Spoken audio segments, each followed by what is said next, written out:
is up, guys, and welcome to another episode of Guarani Vision, the first ever podcast dedicated to Paraguayan football in English. As always, I'm Roberto Rojas, and joining me as always are my three great co-hosts, Fede Perez, Ralph Hanna, and Maria Britos. And guys, long time no speak. It's been a while. It's been a crazy last few weeks for all of us, obviously from a personal level, but also what's been going on in the world of football. Obviously, we definitely have to talk about what's been going on in the World Cup qualifiers with our beloved Paraguayan national team, what's been going on in the league action as well as we get towards almost the tail end of the season. We also got the Paraguayan national team from the women's side playing a huge powerhouse, probably the biggest game of their lives that they will play on in the next couple of days. So I'm excited to talk about all of this, and let's get our co-host here. Let's go straight to the motherland, actually, who, has been doing a lot of work on Copa Paraguay as well. We do have to mention that there was Copa Paraguay action in the country. Fede Perez, how are you, man?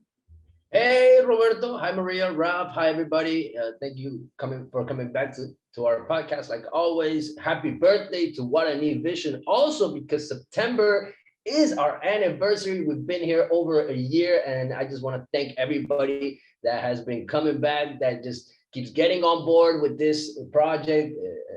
No companies yet, no brands yet, but hey, who knows? Maybe we get a couple brands after this year. Who knows? Fingers crossed, like Roberto's doing.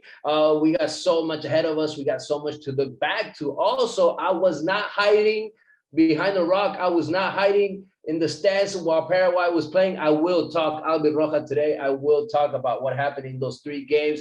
I will talk about the atmosphere here in Paraguay around our coach that almost lost his job, but was able to maintain it after everything that happened. Was it enough? 4 points in those three games? Well, we're going to talk about this. We're going to discuss it. So thrilled about the women's national team also playing more friendlies, especially against giants, right? We talked about this before in this podcast. Last year, was it Japan they went against? And now it's the U.S. National team full of stars, just great athletes. So I think it's going to be a great experience for our girls, for our players. We'll talk about that. Also, I think it's a great opportunity for themselves just to get out there, for the scouts, for bigger teams.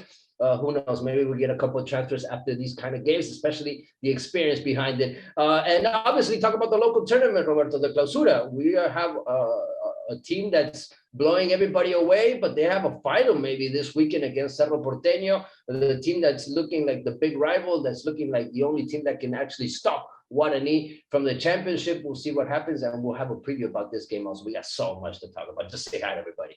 Definitely a lot to talk about. Let's go straight to Miami. Let's go to Maria on this one, because not only have we seen a lot of things going on, at least from the soccer perspective on the pitch, also off the pitch, where we see Olimpia actually hiring a new manager, a manager that it wasn't really a big name or really wasn't into the rumors. Kind of happened under the weather, didn't really get a lot of attention like many people would expect, but Olimpia finally do it, and rightly so, as they try to capture really a new chapter of their season heading into next year. Yeah, hey everybody, how are you? Yeah, it's been a crazy couple of weeks. We went away for a few days, and then everything happens out of nowhere. But I think this decision by Olimpia is hopefully the right one. That's what we said last time when they hired the last coach. So it's been coach after coach after coach for Olimpia, and I don't know. I have my hopes up, but you gotta keep him at a certain level as well. Like you said, he's not well known out there in the world or in Paraguay. So we'll talk a little bit about him, where he's from, what has he done, his accomplishments, and his future, what he wants to do with Olimpia, and what the president of Olimpia hired him to do, and what his thoughts are about him. So yeah, I'm looking forward to talking about that, discussing more, especially the girls that are going to play against USA. That's a big game for them. We're going to be watching them, and I'm cheering them on. I hope that there will be that there's going to be goals on both sides this time. Well, obviously, I think for Olympia's case, maybe they don't want to get this new manager so soon because Rob, coming to you on this one, they get a huge result over the weekend against Libertad, and even though maybe both these sides are not really looking as contenders for the league title because obviously of different scenarios, it's like Fede said, I think that matchup between Guarani and Cerro Porteño might indeed be the one that could really turn the Clausura title either to Dos Bocas or to Barrio Obrero. Yeah, that's right, Roberto. Hi guys, hi everybody. I can't believe it's been a year since we've been doing this. Time flies. That's very cool. And here we are. You know, when we started, we were talking about Olimpia having some trouble, but then they ended up winning that Clausura in 2020. Now they're really struggling. You know, in 2021, it was a great win, 3-0 against Libertad. Their first win in eight games. They'd lost 7 in a row, which is, I believe, is possibly the worst run in their history. I think it was. They finally did that, but it wasn't enough to get them off the bottom, and they were still bottom of the table on goal difference after that match. I think there's 1 goal in there between themselves and 12 de Octubre, so that's kind of plenty to work for this new manager. But a key thing for Olimpia, because you can't ignore, I guess, what's happening off the field with the finances, is that the players hadn't been paid for months. So we didn't have time to talk about this on the podcast, but during the international break, at one point, Roque Santa Cruz was linked to go to Libertad, which is, I don't know how, it's like Ashley Cole when he goes to Chelsea, or Sol Campbell to Arsenal, or Figo between Barcelona and Real Madrid. It's one of those kind of transfer stories for Paraguay. And the reason it came up is because it'd been about 8 months since he'd last been paid. And 8 months is a long time. Apparently, the players were paid some of what's owed to them before the Libertad game. They were also given the bonuses that they earned from qualifying for the Copa Libertadores knockout stage. And hey, look how they played. They played like a different team. They played really well. They really pinpointed those weaknesses in Libertad in the first half and took the game away from them. One of those weaknesses, something we talked about before, is Libertad with their central defender, Alexander Barbosa, who just keeps getting caught out in these big games with errors leading to goals. And that's something Libertad are going to have to think about heading into the Copa Sudamericana, which is their big focus. Let's remember, Libertad are not doing very well in the league at all, but they're really focused on the Copa Sudamericana coming up because they have a massive semi-final and they're just 2 games away from that final. Yeah, no, absolutely. It's going to be a really tight one. And obviously going into this league action, I think, Fede, I'll go to you on this one because I think when you look at how both these teams have been performing, obviously Fernando Juero side haven't lost a game yet, and they're the highest scoring team out of all of Paraguay at the moment, 25 goals in favor, 7 against. But the same could be said for Cerro. They have the best defense so far here in the league with 4 goals conceded. So it's really going to be a battle between best offense and best defense on this one. But I think we really are expecting a tight game. But certainly, if Guarani is going to get the result, and mind you, it's still, there's still quite a few games left. I mean, we don't want to put a bow tie on the league action just yet. But do you feel that maybe for Guarani's case, that if they do get this result over Cerro Porteño, that maybe it's time to think about putting that title in Dos Bocas? Yeah, I think this game is more important for Guarani than even for Cerro Porteño, especially because they are playing at home, and this is a direct rival right now for Guarani, and they've done actually pretty well against the big teams in this clausura, especially from the strategy point of view. I mean, this is a very offensive team. This is a team that likes to strike a lot, that likes to get a lot of shots at goal. But against the big teams, they actually they don't put a very attacking team. That's what I've seen from Fernando Juero, their coach. He likes to wait a little bit, give the ball to the other team, and Cerro loves to have the ball, And so maybe they're going to give the ball to Cerro Porteño and try to hit them on the counter attack. This is a very fast team, the Guarani team, and they're not playing every 3 days. They only play every 7 days, one day, once a week. So they're very fresh for every game. That's why we're seeing a very intense team, a team that you're getting the best out of because of their coach. I mean, I think Fernando Juero takes takes the biggest part of this deal because he's done so much with this team. I mean, he's lifted up some players that weren't doing their best before this tournament, and this is a team that kind of needed to have a tournament like this after what happened in the Apertura with their last coach.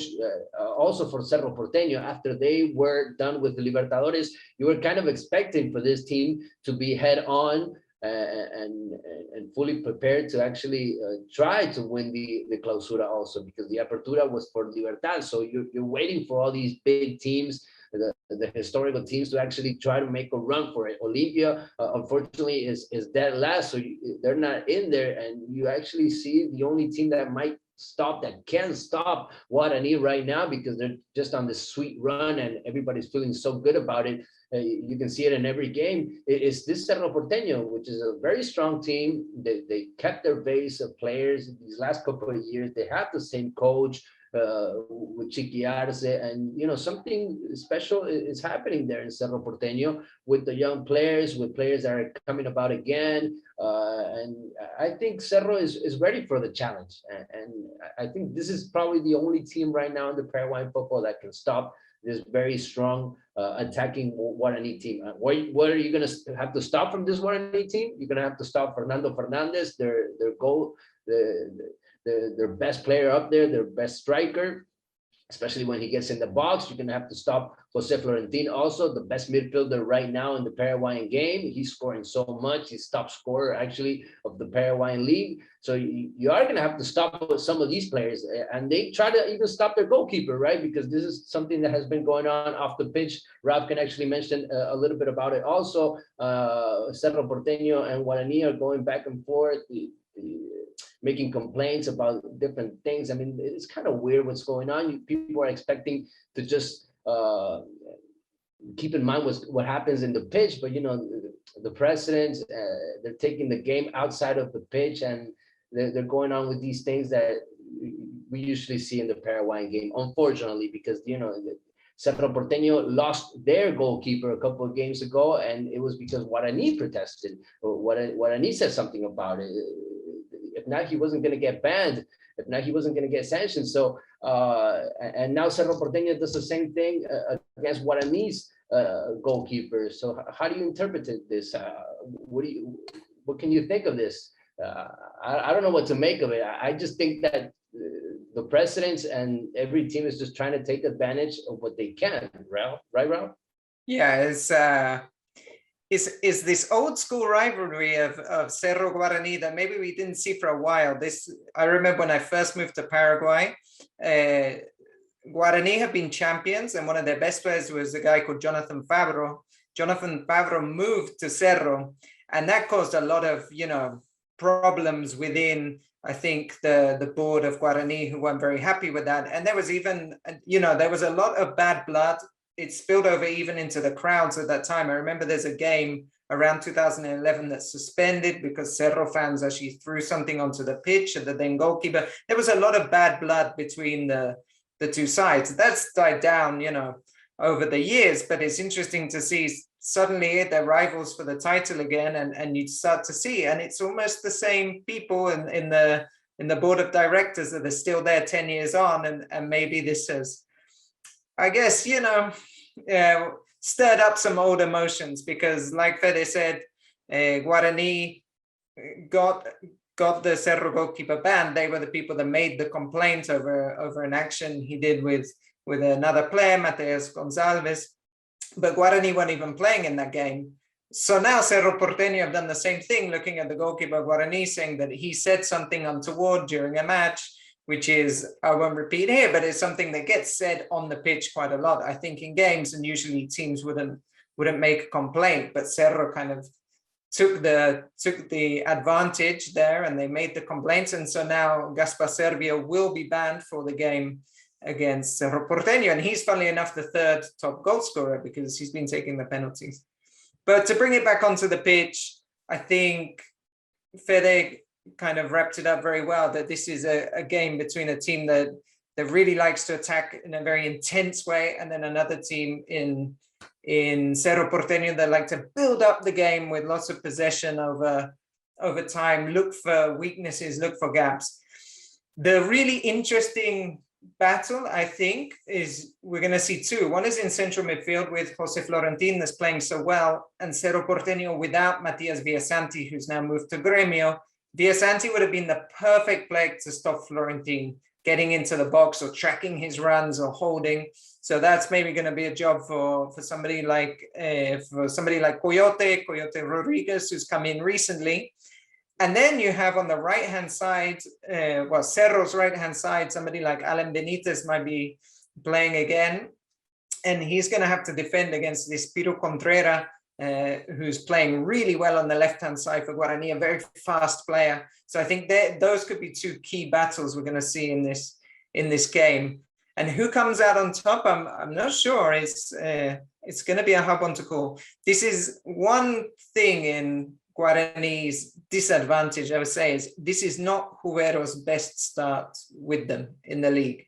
He actually went 1 point better through the first 8 games in 2015, and they ended up finishing second. I think it was to Cerro Porteño as well, or maybe it was to Olimpia, but they didn't win the league. So just that they have the 5-point gap at this stage is no guarantee they will win the championship.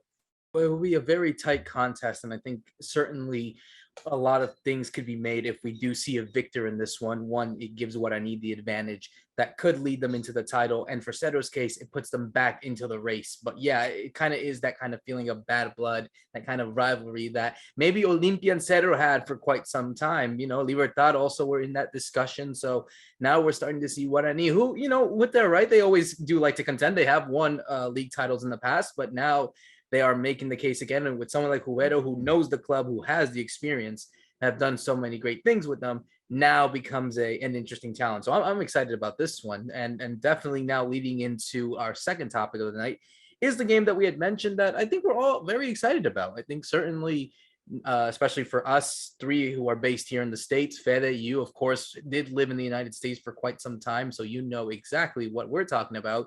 It's Paraguay taking on the United States for the first time in a professional, basically international friendly, with the senior side. Paraguay will travel to Cleveland and Cincinnati for these games against, you know, as many like to argue, the best team in the world. Okay, Canada did win the gold medal in the Olympics, but these are the world champions in this case. Marty, I want to go to you on this one at first, because I think, you know, we've talked about the women's game so far. You, of course, know, we all know how great the United States have always been in soccer. We've seen them as world champions, Olympic gold medalists, icons in the way that they are. You know, looking at the list of players that I have right in front of me, you got Rose Lavelle, you got Carly Lloyd. Carly Lloyd actually in kind of her farewell matches as she's about to retire at the end of the year. Tobin Heath, Mallory Pugh, you got Kelly O'Hara. You got so many all-star players, world champions, Olympic gold medalists on this side. And for Paraguay, you know, this is uncharted territory for them. This is something that they have never experienced. Fede had mentioned before that, yes, they did go to Japan and took on a very dominant side like they are. And, you know, they didn't win. They got routed in that case. But ultimately, heading into this one, especially now with more eyeballs on them, these are the type of matches that Paraguay have to go through, you know, and I think this is a perfect matchup. If there was any game that you want to take on in the world to see how you are against the entire best teams in women's football, it has to be against the United States. So I'm just curious about your thoughts and just your general reaction of these two games that are happening for basically both your countries. Well, yeah, I mean, this is absolutely insane, because I can't imagine being, you know, the girls from Paraguay and, you know, getting the news that, hey, we're gonna play against USA, and it's like, both, for me at least, it would be both nerve-wracking and exciting at the same time, because you're exposed out there against this legends. You know, you mentioned all the girls from USA that are absolutely, you know, household names, and playing again with them and against them, it's just an honor, I would say. But in the terms of playing, I think, you know, let's be honest, Paraguay is probably not as good. But at least they get to experience and see where they, like you said, Roberto, see where they actually are in the game, what they can improve, what they can do less of and better of.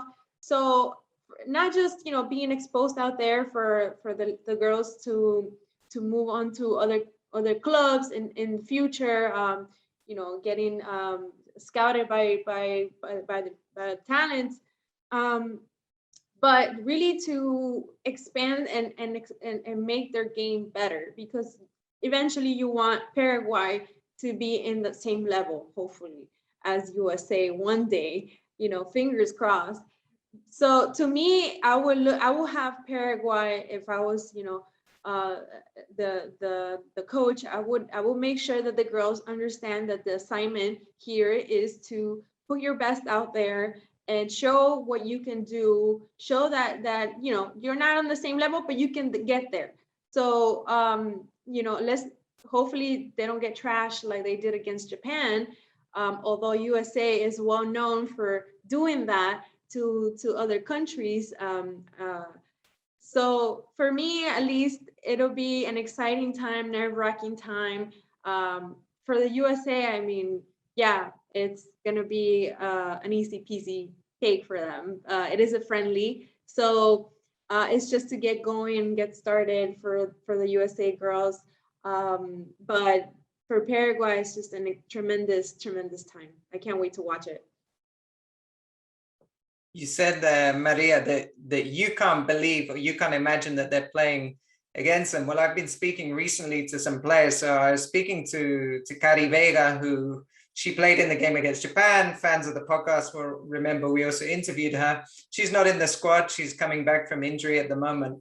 But she mentioned to me that it's something that she didn't imagine, you know, starting out as a player, which would have been about 15 years or so ago, I guess, based on her age. When she was starting out, you know, Paraguay weren't even considered to play against these teams. In fact, the US don't play many CONMEBOL teams. They've only played 4 CONMEBOL teams in their history before, and mostly they play against Brazil, but they haven't played many more. I think it's Ecuador, Colombia, and Argentina, the other 3. Although there's one more, Roberto. Colombia, no, it's Brazil, Colombia, Chile, and Argentina. I just looked it up here. Yeah, there we go, Chile, not Ecuador. So it's only the 5th CONMEBOL team that they've ever played.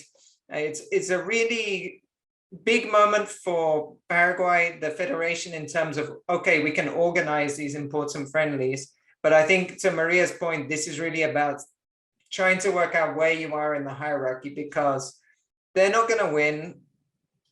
Okay, you could maybe, no, they're not going to win.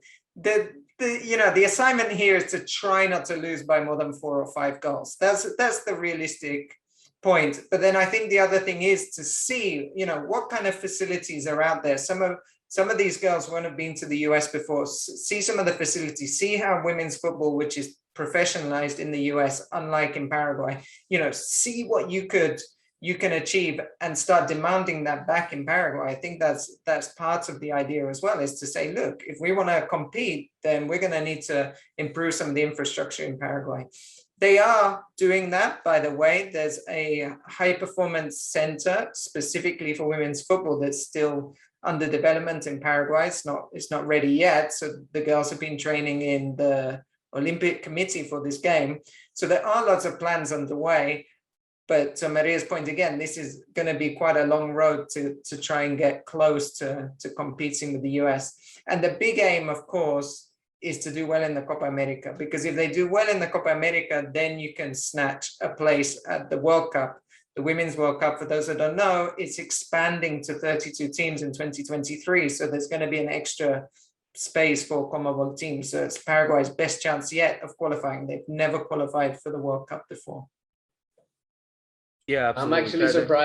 I'm actually surprised looking at some of this of the players that are going to play against the United States. Well, actually, our coach has rotated names. She's actually taken different girls to these last friendlies. So I think she's actually given a chance to different players. We don't have a stable squad yet. Talking about what Ralph was saying about Copa America for next year, we actually have a very a lot of injured players due to the whole COVID situation, and because the women's game came back after so long. We had so many injuries during this 2021. Hopefully, most of them will be better by next year when we need them for that Copa America. But this is the kind of game the girls dreamt about.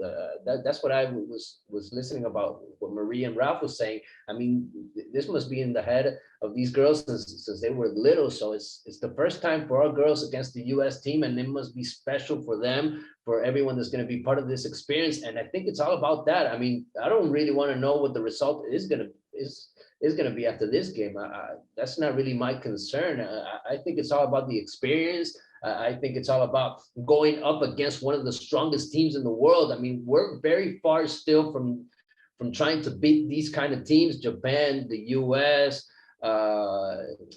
Right now, it's all about the experience, and it's all about just the process to being a good national team, a competitive national team, but mainly to put players out there. I think that's the biggest thing right now in Paraguay's women's game, that our board, the people from the FA are trying to put these girls out there. We're trying to sell girls to the best leagues. We have players we have players in college football in the US. We have players in Brazil. We have players in Spain. We have players in Argentina. We have some players in the biggest league, but we need more, just like we need in the men's game. This is the natural thing to do right now. And the women's game is in that process of building up new players and trying to get them out there to the biggest teams.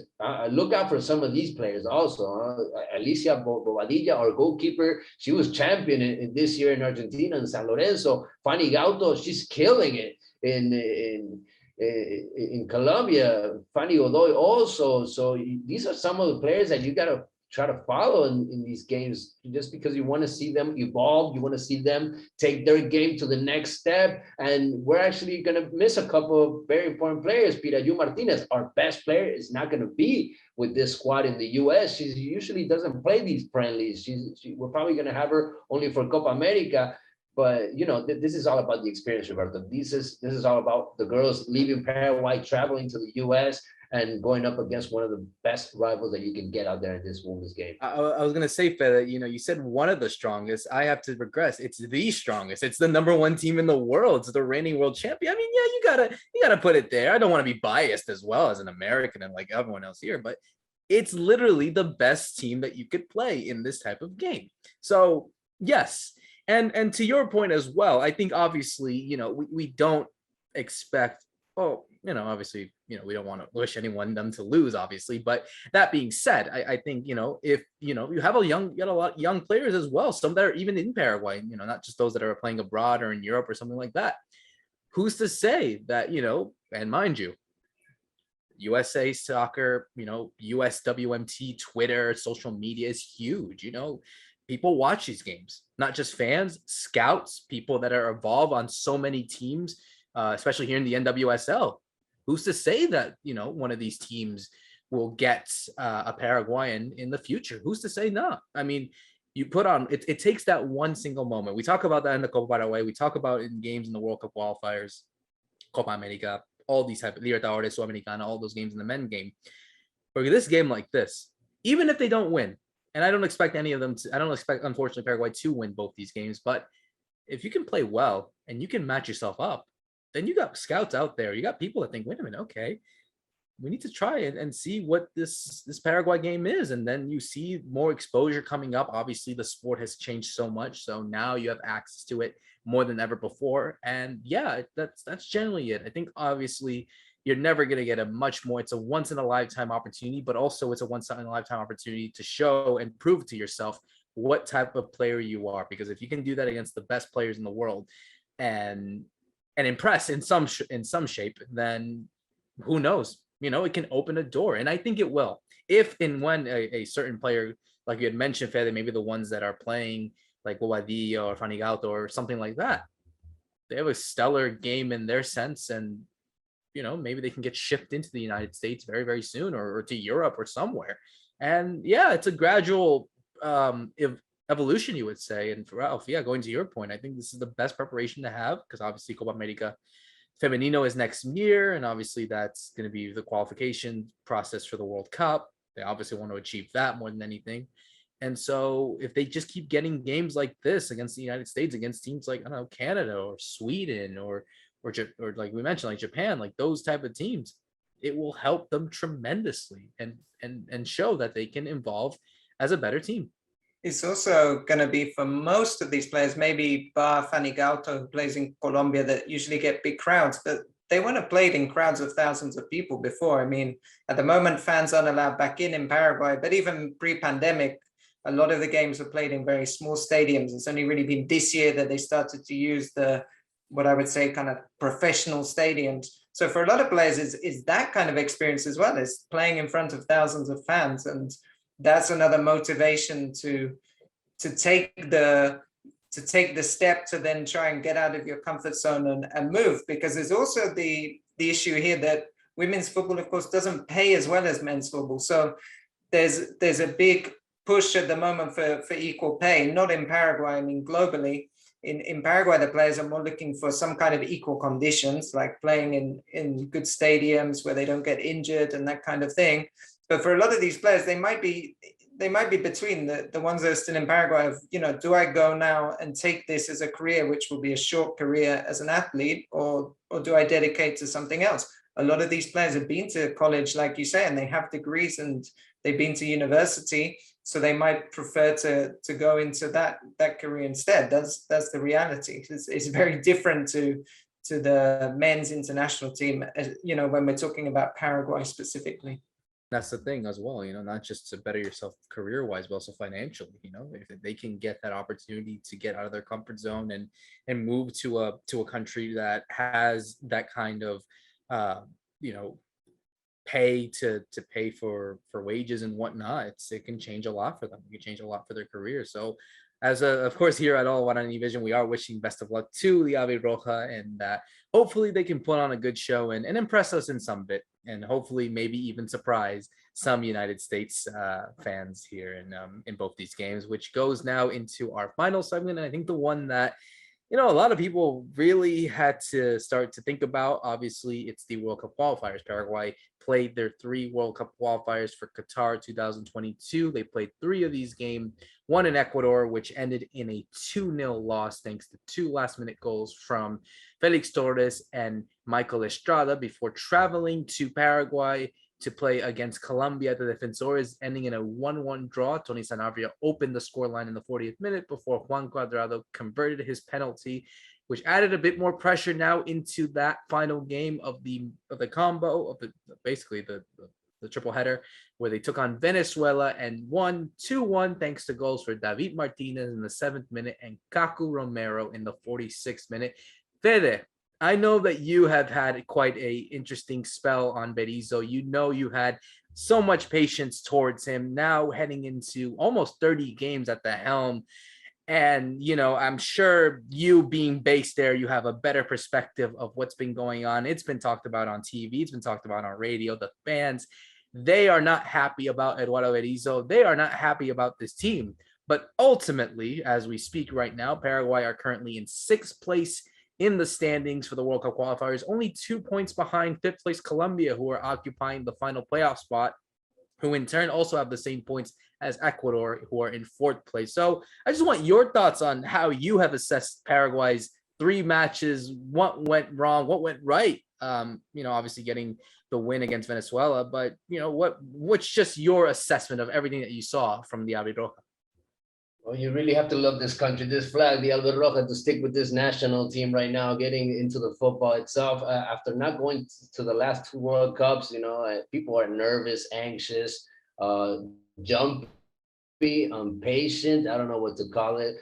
Just a mix of emotions. Every time we lose, every time you have a couple of bad games. And Berizzo has really had a tough time making this team a winning team. That's been the hardest part of his job, not just putting in the way that he wants to play, not making the players like the way he wants to play, not putting his idea above even some of players moments that, that's some of the stuff that's been criticized about him, that he's not putting the best players in the pitch. And I was actually waiting for 6 points in these 3 games. 4 for me was just not enough, because we are right now out of the next World Cup. If you look at the positions, like Roberto was saying, but we're right there. I'm keeping my faith. I don't want to. I still want to root for this team. I still want to see this team make it to the next World Cup. But our coach is not doing everything correctly, and unfortunately, that's why a lot of people are not convinced with his style of play. That's why people went back to the stands and were asking for him to leave after that 1-1 against Colombia in the Defensores del Chaco. That was the first time we had people back in the stands for a national team, playing a game here in Paraguay. And then there are, his calls, his strategy on some games. I mean, we played to tie against Ecuador, and we ended up losing 2-0 on those last minutes. We didn't know how to keep the lead against Colombia. We barely had the lead against Colombia. They tied it so quickly. And then we had nothing to do in the rest of the game. And then when you had to show up against the weakest team in South America right now, you barely made it. I mean, you still struggled against Venezuela. You were looking at your watch, right? Those last minutes. I mean, you were kind of suffering. So this team is not looking as strong as it needs to look right now to make it to the next World Cup. And if you're having a tough time against Venezuela, how are you going to do against the big teams in the World Cup? That's the big question right now in Berizzo's ground and his job, what he's doing about it. Why did he have to call out for the last game a 30-year-old typical center forward, Oscar Cardoso, who has not been called up lately? Because his planning is not going as the way he thinks it should go. And people are now saying he's going to bring another 38-year-old for these games that are coming up. Christian Rivera is a midfielder. I mean, that's shocking, but I'm not surprised anymore about Berizzo's call, because what he's tried to do with this team has not showed up yet. I mean, he talks about having the ball. We did not have the ball against Venezuela. Venezuela is a team that barely has the possession. They had the ball a lot more than we did, and we still managed to win. So I think it's about, the coach realizing that he's making some mistakes, that he's picking some players that are not working out. I mean, what is Gaston Jimenez still doing in this team? Why is he still being called up when you have other players that are playing a lot better?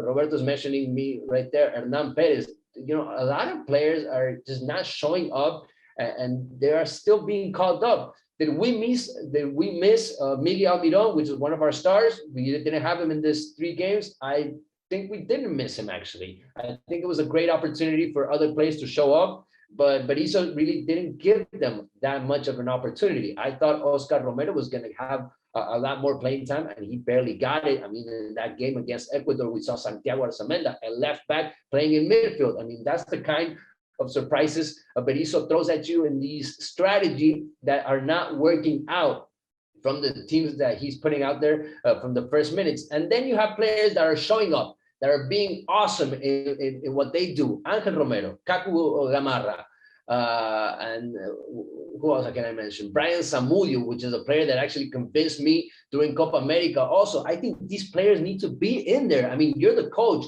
You need to make them a spot. You need to make these players come together. And then we had other players that were missing. I said Miguel Almiron. We also didn't have our captain, Gustavo Gomez, for 2 out of these 3 games. We didn't have our best striker in Copa America, which was Carlos Gonzalez. So yeah, you were missing a couple of key players, but you have other players that needed to show up. And I think it's just about the way that he's setting up the team. I don't think they're feeling comfortable. Thankfully, there are a couple of good news of the players that we're seeing, the new players. I think Omar Alderete is killing it back there in the defense. I think he's won a spot there. Hector Martinez also on the left back. I mean, who's going to take that spot? It's only him. He needs to be in there. He actually scored his first goal on that last match against Venezuela also, so I'm very happy for him. And then you have those other names that I was just throwing out there. I think Berizzo needs to make up his mind, see the videos, see what's really working on this team, and put it together once and for all for every single game. Not think so much about the teams that we're going up against, and think about building a stronger team, a winning team, and a team that makes 3 points. We're out of the World Cup right now. We need to start winning. And Argentina, Chile, and Bolivia, you're going to have to go up against very strong teams. You're going to have to go to the altitude of La Paz. You're going to have to go try to win 2 out of these 3 games. And also, I wanted to mention some other names that you didn't mention. Fede Hugo Martinez, I think, for one of his first few games on the national team, killed it. I think he had a spectacular game against Venezuela. Did well even in Ecuador. True. Did well in Ecuador, actually, despite the loss. You also had, Matias Villasanti, really putting his experience, what he's learning at Gremio, really showing it into that midfield. Definitely a lot of the young players, actually, when you think about it. Ralph, going to you on this one. I mean, looking at the stats right now, and I'd like to always update it every time. Eduardo Berizzo has currently used, at the moment, 58 players in his 38 games so far as manager of the Paraguay national team. So, edging close to 60 players in nearly 30 games. That's almost 2 new players per game. It feels like as if, though, experimenting is still going on. But Fede has mentioned it.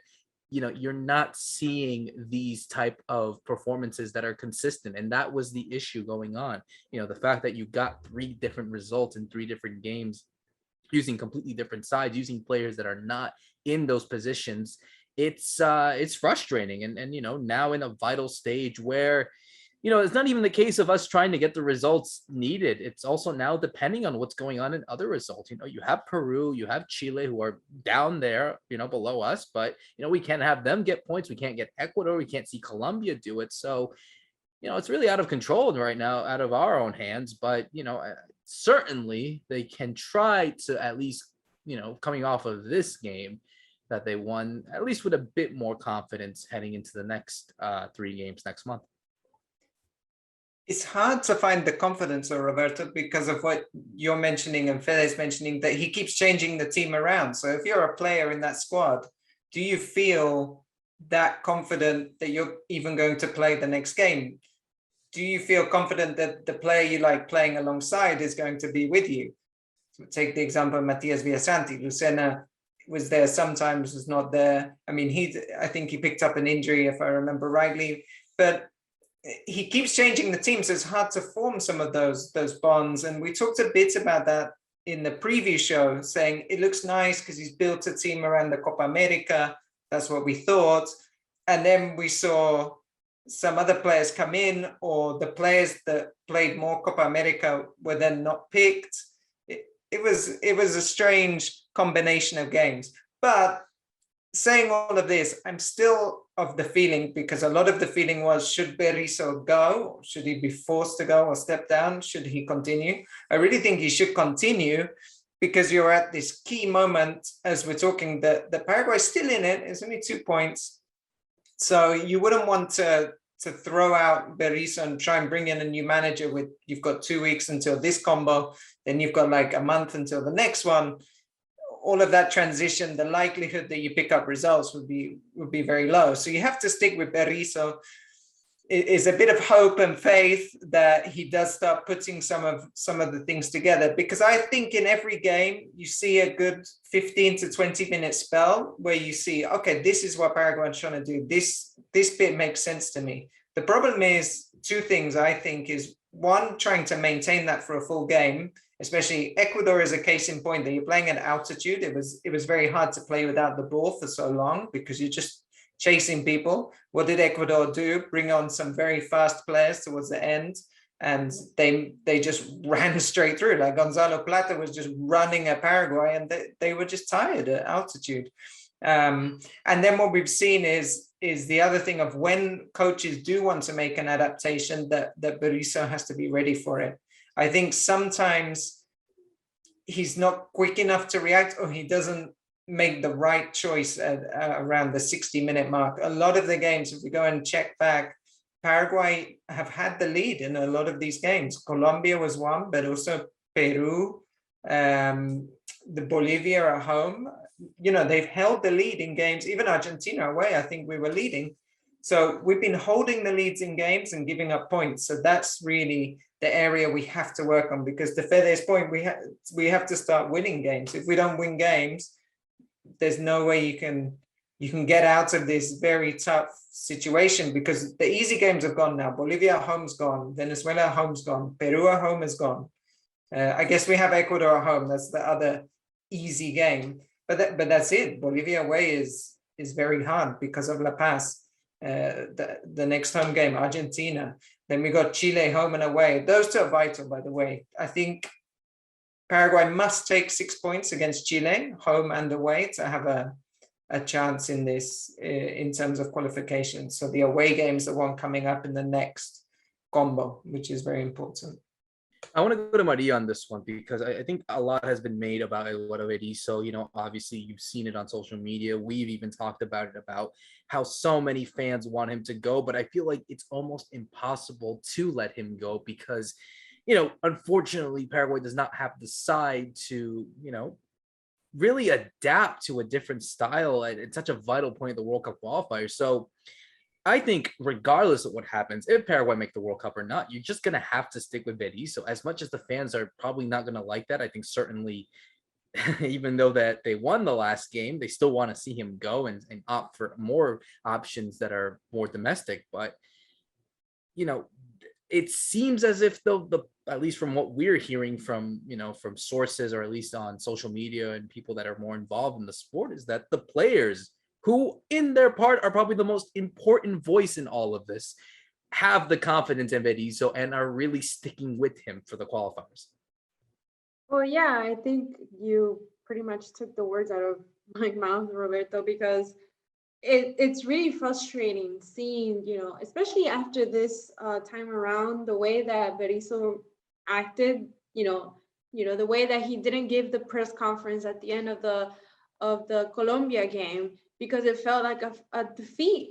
And this whole thing, we got 4 points, but it really felt like we lost all 3 games, because okay, you won against Venezuela, no offense to Venezuela, but winning against Venezuela is kind of like, it should be a piece of cake.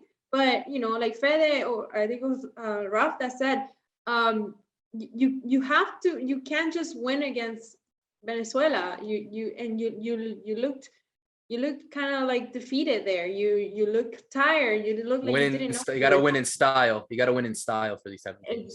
Exactly. I mean, we won 2-1. It should have been 2-0.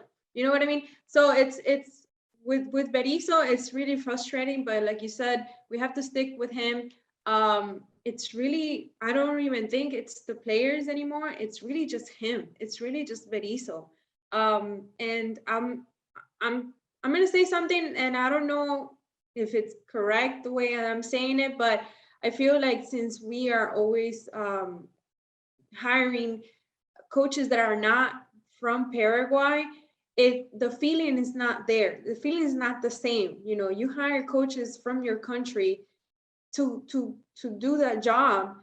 It's different, because they're gonna want to have their team go to the World Cup, win Copa Americas and stuff like that. With coaches like Berizzo, from other countries, it's not the same. It's just, I feel like it's not there for him in his heart. I might be criticizing a little bit too much. I don't know how he is in behind scenes, with the team. Maybe Fede knows a little bit more, but I just think that we do need to get a coach next time around, whenever this does happen. Someone like Chiqui Arce, who can take a team like Paraguay, can take them to the World Cup. So for me, it's just a thing about sticking around and making things work the way that it should work. I mean, this time around we did have a lot of lows. We didn't have Almiron, we didn't have Gomez in one of the games, we didn't have I forgot his name because of injury. So Sanabria, Sanabria didn't play that last game either, by the way. He didn't play that last game. game. Exactly. So there was a lot of things that didn't work out this time around, but I feel like everyone ranted this time around, and everyone feels the same. but we just got to keep going. At the end of the day, we got to keep going and looking ahead. I think it's going to be very tight. I think obviously, for Berizzo's case, it was always going to be difficult because he didn't have that experience in Paraguay football beforehand, not like managers before, like Tata Martino, even though he was Argentine, he managed clubs in Paraguay. Many managers that we've had beforehand who have been to World Cups, I can go on about those that have, they've managed in Paraguay beforehand. So they had that kind of understanding of how it works. Berizzo didn't. He didn't have that. So he's really going into uncharted territory ever since he got this job, which in a way kind of happened because of what happened with Juan Carlos Osorio. So, that's all in the past now. He's had his time for the last 2 years. But I do want to end it on one quick note before. I want to get just one word on this whole qualifier process. And if you still believe that Paraguay do have the talent, the players, and the manager necessary to make the World Cup. So Fede, I want to go to you first. Just one word to describe what you've seen from Paraguay in these last 3 games. And if you firmly still believe that with the players, the manager, and the people surrounding Paraguay at the moment have enough to make the World Cup. I do. I still believe in this locker. I still believe in the players. I still believe that these players can make it. I mean, look at Angel Romero. Look at everything he's doing trying to make his team qualify for the next World Cup. We still haven't seen the best of Miguel Almiron. We are yet to see the best out of our strikers also. I mean, there are players in this team that can still show up, that can still blow it away. There are still a bunch of games ahead of us. These 3 games are going to be very important. My faith is not on the coach, is more on the players. I hope he makes the right calls. I hope he picks the right players. Finally, and we start winning. We just need to win 2, 3 in a row, and we're back in this. Maria, what about you? I do believe. I still believe in this team. We have the talent to get there. It's just a matter of proper training and proper communication, proper managing. So in terms of talent, I believe there is. Obviously, there's the will to go on as well. Ralph? I'm an Arsenal fan. I follow Cerro. Of course, I have to believe. If I didn't believe in this Paraguay, I believed in the other guys. Yeah, I believe it's a lot on the players. It's a really nice group of players and a talented group of young players. Apart from the crazy things like Tacuara coming back, that was more an emergency measure. But it's a young group of players. There's a lot of talent. Some of them are really doing well. Did we mention Alderete? I don't know, but Alderete is having a great season in La Liga, by the way, actually playing for a team that's doing well. He was unlucky to play in Bundesliga with Hertha Berlin that were kind of on the way down. So it's a great group of players.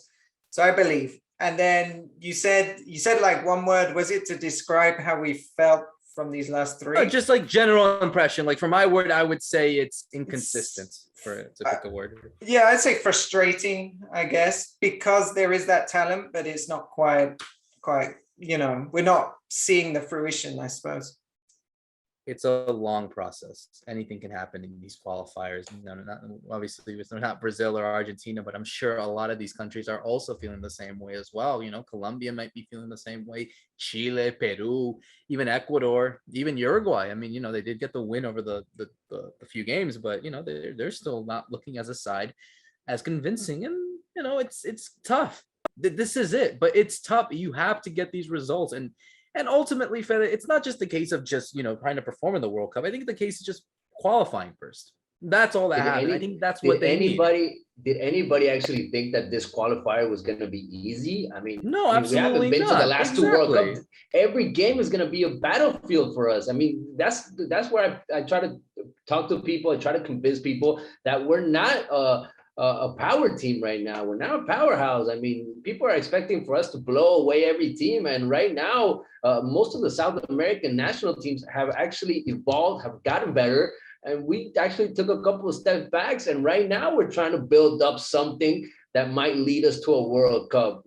Last time around, we were just right there. I mean, I know people still are hurt because of what happened on that last game against Venezuela, but we were just 1 game away from World Cup. I mean, we're not that far away from the game, from the results. It's just a couple. It's just about getting a couple of things right, and we're gonna be there. And it's a new generation, like Ralph said, different players, new blood, hopefully more new blood. But, you know, it's a different mindset. You know, if they make it, it's the first time they've done in 12 years. These guys have never felt an experience of going to the World Cup. And, you know, making the World Cup is one thing. Playing it is a different other thing. So that will happen if it does happen. That's the entire focus. But I think ultimately what matters is to qualify, no matter how it's done. To do it in the World Cup, that's a different story. But I think obviously the main objective, even if these tight games that go on to get the 3 points is necessary, so be it. That's exactly what needs to be done, and go from there. But yeah, I think I will have to agree on all three of you guys. I still feel optimistic. I think there is still something to work with. I think Berizzo has that kind of understanding of this team. He can be a bit stubborn in the way that he works, but I think this group of players are really siding by him, and they really feel confident in what they want to do. And, you know, halfway through the World Cup qualifiers, 2 points behind, anything can happen. So I think that's the best way to close off this great episode of Guarani Vision. We spoke about a lot of things. It's great to always be back. You know, we took a bit of a little bit of a break because of the qualifiers, but hopefully we'll be back in action with many games going on, not just in the national. It was because you got a new job, Roberto. Stop lying to people. You're working too much nowadays. Hey, don't tell my bosses that. Maybe they want to give me a break now. But so for myself, Roberto Rojas, for Fede Perez, Maria Britos, and Ralph Hanna, thank you so much for listening to another episode of Guarani Vision. See you soon.